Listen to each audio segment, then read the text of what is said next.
Everything changed the day Lucas, my husband's son, arrived at our house.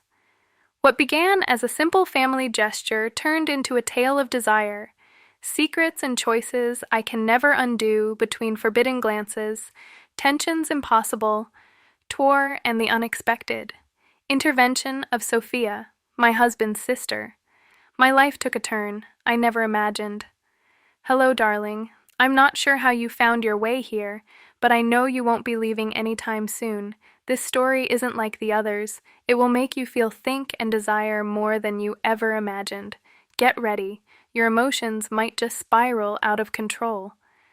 My life seemed like a calm river, but everything changed. The day Lucas called his father. My name is Emma, a 55-year-old housewife in San Diego. I am married to Daniel, a hard-working man who owns a private transportation company and spends more time away from home than with me. When Daniel told me Lucas needed to stay with us for a while after his divorce, I agreed without much thought after all. He was his son. What could go wrong the day he arrived? I was caught off guard. I hadn't seen Lucas in years, and the boy I remembered was now a man in every sense of the word, tall self, assured with a gaze that seemed to see right through me. Thanks for having me.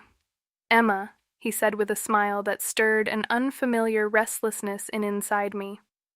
I didn't know then that his arrival would mark a turning point in my life.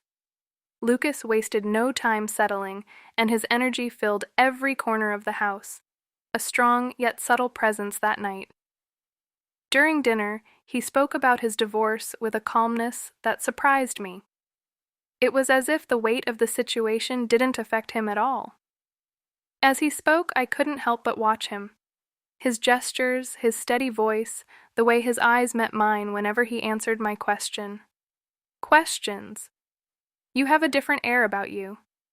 Lucas, I say without thinking. He responded with a smile. And you haven't changed at all. Emma, you are just as elegant as ever. That phrase, seemingly innocent, left a mark on me with Daniel away. Most of the time, the dynamics at home shifted. The next morning, I decided to spend my time cleaning and rearranging some furniture. Lucas was in the kitchen making breakfast when I asked for his help. Can you give me a hand with this cabinet? It's heavier than it clears throat looks. He agreed with a smile and came over immediately as we pushed it together. Our hands brushed a brief contact, but enough to make my heart race when we finished. I noticed his gaze lingering on me in tenses if trying to decipher something. Thanks for your help, I said, trying to sound natural. But something inside me had changed that night. I had trouble sleeping. I could feel his presence in the room next door. And though I tried to endure it, thoughts of him invaded my mind. I got up to get a glass of water, and as I passed through the hallway, I heard music coming from his room. The door was slightly ajar, and I could see him sitting on the bed writing in a notebook. He looked so focused, so detached from everything that I feel like an intruder for a moment, but I couldn't look away. There was something hypnotic about him, an energy that drew me in a way I didn't understand. It quickly walked away, but that image stayed with me. Days passed, yet the tension between us only grew stronger.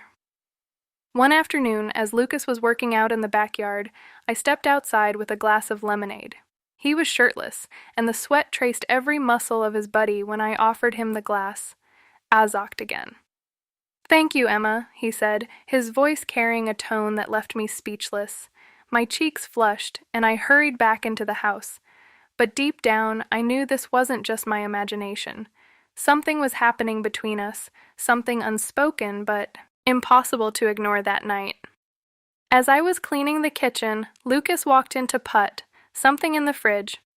Need any help? He asked, stepping closer than necessary. No need, I am almost done. I replied, but he didn't move. I could feel his presence behind me. The warmth of his body so close it was hard to focus when I finished. I turned to say something, but his eyes met mine, unwavering. Emma, I really appreciate everything you've done for me, he said softly for a moment. Time seemed to stop, but before I could respond, he stepped away with a smile. That night, it became clear to me that the line between the permissible and the forbidden was about to be crossed. Do you feel it? The tension is just beginning, and what's coming next will change. Everything. If you are captivated by this tension, comment on what you think will happen next, and subscribe. Now I promise what's ahead will make you think and keep you on the edge of your seat. Do you follow this story to its end? Later that afternoon, while I was cleaning the living room, Sophia Daniel's sister called. I am stopping by for a visit. It's been ages since we've had a good chat, she said excitedly. Her visits weren't unusual, but something about her tone made me feel this one would be different. By the time she arrived, Lucas was home. He opened the door just as Sophia was stepping inside Lucas. You've grown so much. I almost didn't recognize you, she exclaimed, pulling him into a hug that lingered a couple of seconds too long. He has smiled slightly uncomfortable, yet as charming as ever. From that moment, I sensed the atmosphere shifting into something I couldn't quite place after the greetings we sat in the living room. Sophia always carried herself with confidence, but today she seemed particularly at ease as we talked. She directed comments at Lucas. That seemed innocent enough, but carried undertones. I couldn't ignore. It's incredible how much. You've changed, Lucas. You must be driving the girls at your gym wild, she said, her gaze fixed on him. He chuckled modestly, shifting slightly in his seat, clearly both flattered and uneasy by her attention. I tried to steer the conversation elsewhere, but Sophia kept dropping subtle remarks that maintained the charged air in the room. Eventually, she suggested opening a bottle of wine. It's been so long since we've had a proper family evening, she said, pouring, the glasses nervous but not wanting to. Sim out of place, I agreed, and Lucas accepted his glass with a smile. As we drank, the conversation turned more personal, more intimate. Sophia had a knack for steering topics into uncomfortable yet captivating territory. At one point, she turned to Lucas, directly asking, "How do you handle so much attention from your clients?" He laughed, attempting to deflect, but Sophia pressed on with that body. I wouldn't be surprised if many of them want more than just your training advice. Lucas responded with a casual comment, but noticed how his eyes darted toward Manus. If gauging my reaction, words began to mix with glances, and the room seemed to shrink around us. Sophia stood from the couch and moved to sit beside Lucas. It's incredible how life changes people, she said, placing a hand on his shoulder. Lucas looked surprised, but didn't pull away from the other side of the room. He read to interject. Sophia always so direct, I said with a nervous smile, but she wasn't about to stop. She turned to and extended a hand. Emma, come here. I don't bite. I approached slowly, trying to keep my composure, sitting down on Lucas's other side. I noticed High's expression shift. He looked caught between us, confused, intrigued, and maybe even a little tempted. The air thickened, becoming intimate, almost suffocating. Sophia, with her usual confidence, began, joking about how we'd always been a team. Emma and I have always known how to share things, haven't we? Her words struck a chord deep within me, igniting something. I had been holding back for far too long. I didn't even realize eyes when I gave in, but my body moved toward them on its own, my breathing quickening, my thoughts clouded by desire. I reached the couch, my heart pounding like a drum in my ears. Sophia smirked mischievously and leaned in to kiss Lucas, her lips soft but full of challenge. He returned the kiss, though his gaze kept flickering to me when he sat beside him. The brief touch of my hand on his was enough to make him turn to me. In that instant, the barrier between us shattered. Our lips met with a wild intensity one had never known. It was primal, unrestrained, a release of everything we had been holding back. Lucas's hands roamed my body urgently, while Sophia, with a disarming confidence, orchestrated each movement, every touch. The living room, a place of countless family gatherings, became a chaotic symphony of tangled bodies, ragged breaths, and whispered desires. Lucas were the center of it all, his strong hands exploring every inch of skin they found. My back arched as his lips grazed my neck. The sensation heightened by Sophia's touch, which added an unexpected layer of intensity to the moment. The rhythm was frenetic raw, each movement driven by an urgency that felt unstoppable. Every sound escaping our lips was a silent confession, a testament to the fact that we were surrendering entirely to something forbidden, something irreversible. Do you see how far the story has come, and yet this eye's only the beginning of something Clear's throat far more intense like this? If you can't look away from the tension, comment on the most surprising part and subscribe now. What happens next won't just shock you, it will change everything. After that night, the atmosphere in the house shifted. Sophia quickly began showing signs of discomfort during breakfast as we sipped our coffee. Her words were carefully chosen, Clear's throat, her gaze avoiding both mine and Lucas's. "I think I'll stay at a hotel. Next time I visit San Diego," she said with a nervous laugh that barely concealed her unease. I simply nodded, trying to maintain my composure. But inside, I knew she was grappling with something she couldn't handle. Lucas, on the other hand, seemed more at ease than ever. His confidence had only grown since that night. Later that afternoon, as I was organizing boxes in the garage, Sophia approached me. "Emma, can we talk?" she asked, her tone serious, her face a mixture of conflicting emotions. "I don't know how that happened," she began. "It was intense, but I can't get it out of my head. This is wrong, Emma. I can't keep coming here as if nothing happened." Sophia's words were a whirlwind of guilt and regret, yet laced with unresolved desire. I tried to calm her, Sophia.